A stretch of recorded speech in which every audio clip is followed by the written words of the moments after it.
Որտեղ է փոքրիկ Տիգրանը, ինչ է կատարվում Մարմարիկ գյուղում, սրանք այն հարցերն են, որոնք վերջին օրերին տանջում են ողջ հանրությանը, փոքրիկ Տիգրանին 13 օրից ավելի է չեն կարողանում գտնել, իսկ թե ինչ է հայտնի այս պահի դրությամբ փորձենք ներկայացնել ձեզ։ Մեդիահաբի ներքին գործերի նախարարությունից հայտնել են, որ մայիսի 17-ի վաղ առավոտից վերսկսվել են մայիսի 4-ից անհետ կորած համարվող 2-ամյա երեխայի որոնողական աշխատանքները։ Ներքին գործերի նախարարության փրկարար ծառայության և ոստիկանության ծառայողները որոնողական աշխատանքներն իրականացնում են ինչպես Մարմարիկ բնակավայրում և հարակից տարածքներում, այնպես էլ Մարմարիկ գետի երկայնքով ու աղբյուրակի ջրամբարում։ Որոնողական աշխատանքները հիմնականում դադարեցվում են 10 օր հետո։ Արդյոք ներքին գործերի նախարարությունը կդադարեցնի որոնումները։ Ոչ, որոնողական աշխատանքները շարունակվում են, չնայած որ 10 օրից ավել է անցել, Մեդիահաբին տեղեկացրել են ՆԳՆ-ից։ Կայքը ներքին գործերի նախարարի մամուլի խոսնակ Նարեկ Սարգսյանից հետաքրքրվել է, արդյոք նոր մեթոդներ չեն պատրաստվում կիրառել երեխային գտնելու համար, ինչին ի պատասխան Սարգսյանը նշել էր, որ օրինակ մանեկեն են գցել գետը, այդպիսի փորձարկումներ էլ են եղել։ Ըստ Նարեկ Սարգսյանի որոնողական աշխատանքներում օգտագործվում են դրոններ, ջրասուզակներն օրվա ընթացքում մի քանի անգամ սուզվում են, փրկարար ծառայողները գետի երկայնքով և հարակից տարածքներում որոնողական աշխատանքներ են իրականացնում։ Փրկարար ծառայությունը նաև ջրամբարում հատուկ տեխնիկայի միջոցով է նկարում ջրամբարի հատակը և այլն։ Հիշեցնենք, որ երեկ Մարմարիկում 2-ամյա Տիգրանի որոնողական աշխատանքների ժամանակ անօդաչու թռչող սարքով աշխատող փրկարարները կասկածելի հետք էին նկատել գետում։ Այս մասին տեղեկացրել էր այդ պահին Մարմարիկում աշխատող Արմլուրի թղթակիցը։ Կարճ ժամանակ անց ջրասուզակի օգնությամբ և տարբեր տեխնիկական միջոցներով փրկարարները ուսումնասիրություն են սկսել հետքի հարակից տարածքներում, իսկ ջրասուզակը որոշ ժամանակ անց ուսումնասիրելով տեղանքը գետից սատկած հորդ է դուրս բերել։ Լրատվամիջոցները շարունակում են այցելել գյուղ, տեղում ծանոթանալ իրականացվող աշխատանքներին։ Գյուղում ոչ մի նոր վարկած չկա, դեռ գետի վրա են կասկածում։ Որոնողական աշխատանքները շարունակվում են գետում, որ հայտնաբերեն փոքրիկին։ Գյուղի բնակիչներից մեկը լրատվամիջոցների հետ զրույցում նշել է, որ երեխային ինքը դեպքի օրը չի տեսել։ Մինչ այս պահը ոչ մի հստակ բան չգիտեն, գետի հույսով են դեռ ու փորձում են հայտնաբերել թեկուզ և հետք, որ հանգստացնեն ժողովրդին, քանի որ մինչև փոքրիկը չհայտնաբերվի, ոչ ոք հանգիստ չի նստելու։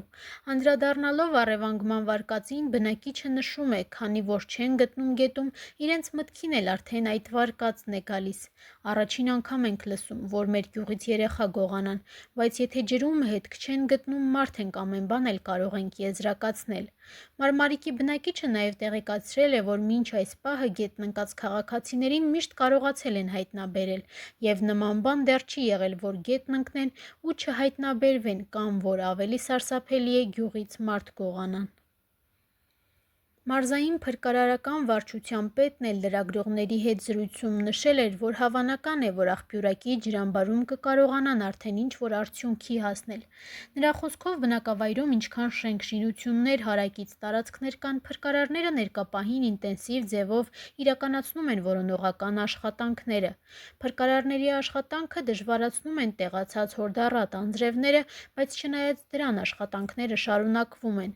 Վաղ առավոտից, ինչպես ամեն առավոտ, փրկարարները Մարմարիկ բնակավայրից դեպի ջրամբար իրականացնում են ամբողջ երկայնքով որոնողական աշխատանքներ։ Ցանկացած կասկածելի իր անմիջապես նկարահանում են ու հարազատների հետ կապի մեջ են լինում, որպեսզի ինչ-որ գոնե նմուշ, ինչ-որ հետք ունենան, որ հասկանան արդյոք երեխան գետում է, թե ոչ։ Մարզային փրկարարական վարչության պետը նաև տեղեկացրել է, որ գետի հատակը շարունակում են տեսանկարահանել, բայց ջուրը քանի որ պղտոր է և շառավիղը մի քիչ փոքր է, դա նույնպես որոշակի չափով խանգարում է իրականացվող աշխատանքներին։ Անդրադառնալով շրջանառվող վարկածներին, նա նշում է, որ շատ վարկածներ են ներքաշում, բոլոր վարկածները ստուգվում են ոստիկանության ծառայողների և փրկարարների կողմից, բոլոր վարկածները հետաքրքրում են իրենց։ Նշում է, որ առավել շատ կենտրոնացել են գետի վրա, քանի որ իրենց տունը գետին շատ մոտ է և հավանական տարբերակ կա, որ փոքրիկը գետը ընկած կլինի, բայց չնայած դրան, բոլոր վարկածները հաշվի առնելով, իրենց գործընկերները բոլոր վարկածները ստուգում են։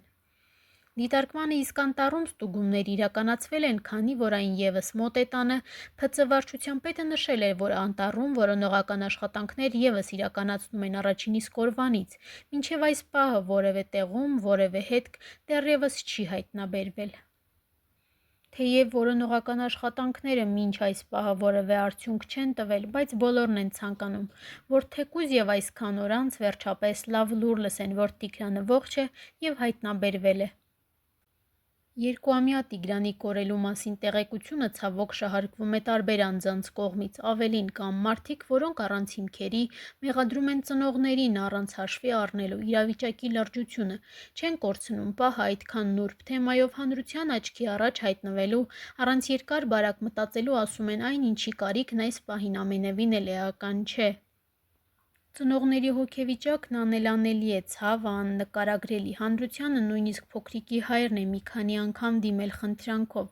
«Խնդրում եմ սուտ լուրեր չտարածեք, դրանք ցավ են պատճառում մեր ընտանիքին»։ Վարկածները, որոնք շրջանառվում են, իրականությանը չեն համապատասխանում, նշել է փոքրիկի հայրը, շեշտելով, որ նման ցավ անգամ թշնամուն չէր ցանկանա։ Փոքրիկի առեղծվածային անհետացման դեպքից հետո շատերին տանջում է նաև մեկ այլ հարց՝ արդյոք գետը, որն այդքան մոտ է տներին, պաշտպանիչ ցանց չունի։ Մարմարիկ խոշորացված համայնքից բնակիչներից հրապարակին պատմել են, որ գյուղում տարիներ շարունակ անտերվիճակ է եղել։ Գետը, որի ափին մարդիկ ապրում են, անգամ չունի ցանկապատ, իսկ պատ կառուցելու մասին մարդիկ անգամ չեն կարող երազել։ Տեղացիները դժգոհում են, ասելով, որ եթե տեղական ինքնակառավարման մարմինների կողմից պատշաճ ուշադրություն լիներ գետի նկատմամբ, այժմ գետն ընկնելու վարկած չէր լինի։ Հրապարակը Մարմարիկի վարչական ղեկավար Արթուր Քարամյանին հարց էր ուղղել, ինչու գետը նվազագույնը ցանկապատված չէ, ում թերացումն է սա։ Վարչական ղեկավարը զարմացած տոնով ասել էր, որ ոչնչից տեղյակ չէ և այժմ խիստ զբաղված է, չի կարող այդ հարցերին անդրադառնալ։ Տպավորություն է, թե այս դեպքը շատ անկարևոր հարց է, իսկ վաղը չկա հավանականություն, որ մեկ այլ երեխա կարող է գետն ընկնել տարրական պայմանների բացակայության արդյունքում։ Պատկերացնենք, երեխան այստեղից է դուրս եկել այս դիքը հելել է, բարձրացել, եկել է այսենց այս հատվածով գետը, հա, կընկներ այստեղ, կընկներ այստեղ կմներ, եկա տարածությունը, հաստատ ընկնելուց հետո էլ կլացեր ու չեր գնա ընկներ ջուրը։